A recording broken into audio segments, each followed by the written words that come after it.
51 billion has been allocated as capital expenditure for the Federal Ministry of Industry, Trade and Finance.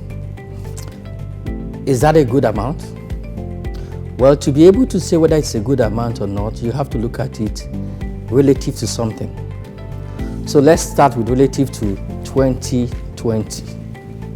What was the capital allocation in 2020 and what is it in 2021 that is proposed?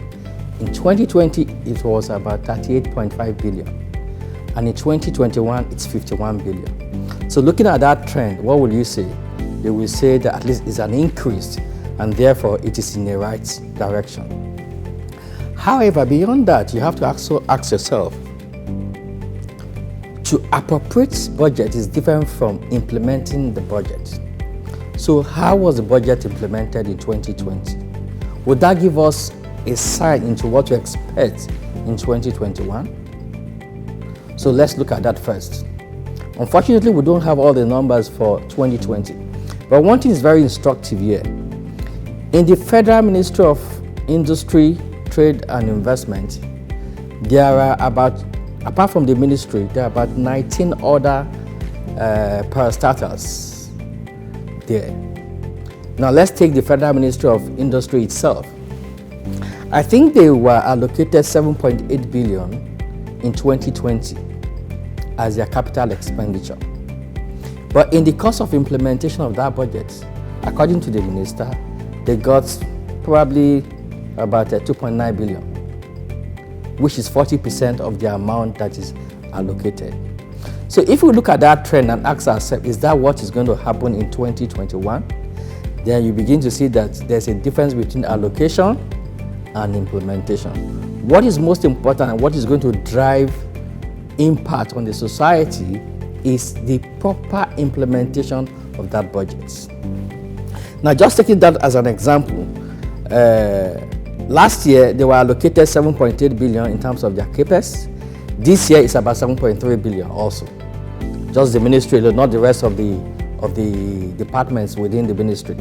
So if we are able to do 100%, then there will be a number of improvements in what the ministry does. Now, for the economy to grow, industries is important, trade is important, and investment, especially foreign direct investment, is important. Now look at foreign direct investment. What will encourage people to come and put their money in Nigeria?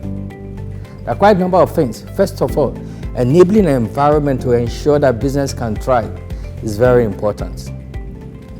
Two, and the ministry actually, if you listen to the minister, it's clear that this is part of what the ministry has been focusing on, and they have improved our ratings significantly in the past 2 or 3 years, and that's what they are going to keep doing.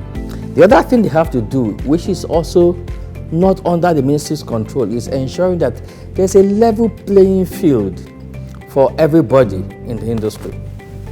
Of recent, we heard about some industries that were given presidential waivers to start exporting their products out of the country through the land borders. Now, if only 3 companies are giving that, what signal does this send to the rest of the world? So for those who do not have that connection with government, what will happen to them? Irrespective of whether you have deficit or not, capital project is what creates capital formation. It is capital project that will ensure that there's growth in the economy. So, in my own view, irrespective of what, you should focus on capital projects. What you should try to do is actually reduce the amount of money that is spent on overheads and recurrent expenditure. For instance, given the impact of COVID-19, the way we work into the future should change, and government must embrace this. In the past, when maybe a governor is traveling, you have a retinue of people, you can cut down on travels, you can do a lot of things by technology now. So one of the areas that I believe we need to focus on is technology. Digitalization of the work environment, digitalization of the processes, even in governments. so that there will be efficiency built into the process that we run as a country.